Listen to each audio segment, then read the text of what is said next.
जनाब अदरीस का एक पोता जिसको नाम लमक भी कहते हैं, लामिक भी कहते हैं, उनका एक बेटा हुआ जिसको कहते हैं यशगर।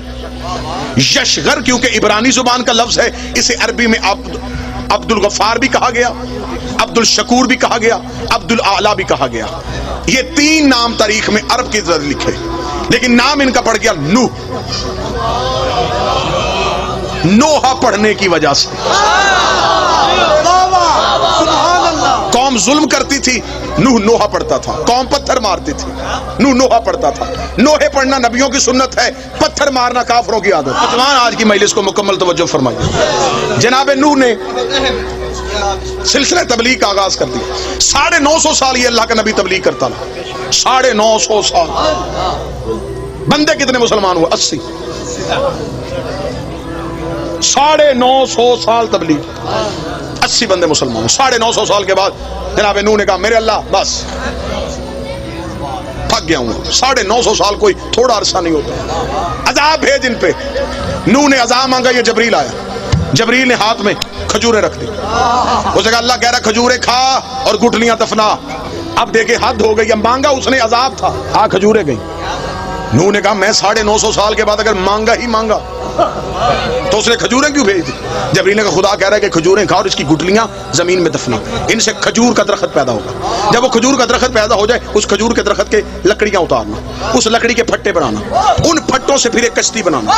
नूह ने कहा कि क्योंकि जो जमींदार बंदे बैठे ये मेरी इस बात को जरूर यकीनन इस पे दलील देंगे, खजूर वो दरख्त है जो देर से जवान होता। नूह ने कहा खजूर कब जवान होगी, कब लकड़ियां उतारूंगा? मैं किसी और दरख्त की लकड़ियां उठा लूं? लफ्ज सुनना, लफ्ज, मैं किसी और दरख्त की लकड़ी उठा के उससे बनाऊं? जबरील ने कहा तुझे नहीं पता सफीना बनना है नजात का, नजात के सफीने को यहाँ की लकड़ी लग ही नहीं सकती। कौन शिया है जिसे नबी की हदीस नहीं याद? नबी ने कहा मेरी अहले बैत की मिसाल सफीना नूह की है। अगर नूह की कश्ती को यहाँ की लकड़ी नहीं लगती तो अहले बैत में कोई गुनाहगार कैसे आ सकता? जनाब नूह ने सफीना तैयार कर लिया। सफीना तैयार करके जनाब नूह ने बिठाया सबको, जो 80 लोग थे उन्हें बिठा लिया। बेटा छोड़ के चला गया कनान, डूब गया। बीवी गर्क थी, नबी की बीवी मारी गई, था नबी का बेटा गर्क हो गया। जोड़े जोड़े बिठाने शुरू कर दिए। जानवरों की हर नस्ल, क्योंकि दोबारा पूरी दुनिया ने गर्क होना था, नई दुनिया आबाद करनी थी, लिहाजा हर मखलूक का जोड़ा चाहिए था। नबी ने बुलाया सारी मखलूकात में से 80 इंसान आ गए और हर एक जानवर का जोड़ा जोड़ा आना शुरू।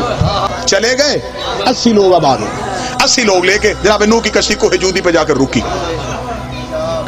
पूरी दुनिया गर्क हो गई। तुर्की के करीब एक शहर है आवरान, आज भी है।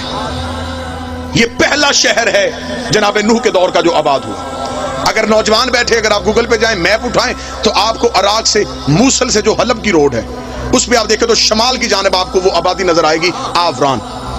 ये जमाना कदीम का सबसे पुराना शहर है जो आज भी आबाद है। यहां पे आके वो 80 लोग आके ठहरे। इन्होंने उस शहर, 80 लोगों ने वो शहर आबाद किया। वहां पे आज भी एक गली है, एक बाजार है जिसे कहते हैं सूकुस समानिया। 80 लोगों की आबाद की हुई गली। समानियान कहा जाता है 80 को, सूक कहा जाता है अरबी में बाजार को। 80 लोगों का आबाद किया हुआ बाजार। यहां पे आके इन्होंने ये शहर आबाद कर लिया। जब ये शहर आबाद हो गया तो फिर एक ऐसी बीमारी है जिससे ये 80 लोग दुनिया से चले गए। नूह के 3 बेटे और उनकी औलाद बच गई, हाम, साम और याफिस। अब खुदा ने दोबारा नस्ल इंसानियत का आगाज कर दिया।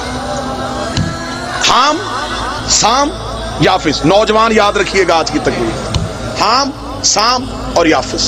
अब इससे नस्ल इंसानियत शुरू होने लगी, क्योंकि खुदा अब दोबारा इंसान को ताहिर करने लगा है। मरकज इस्मत में इंसान को लेके वापस आने लगा है।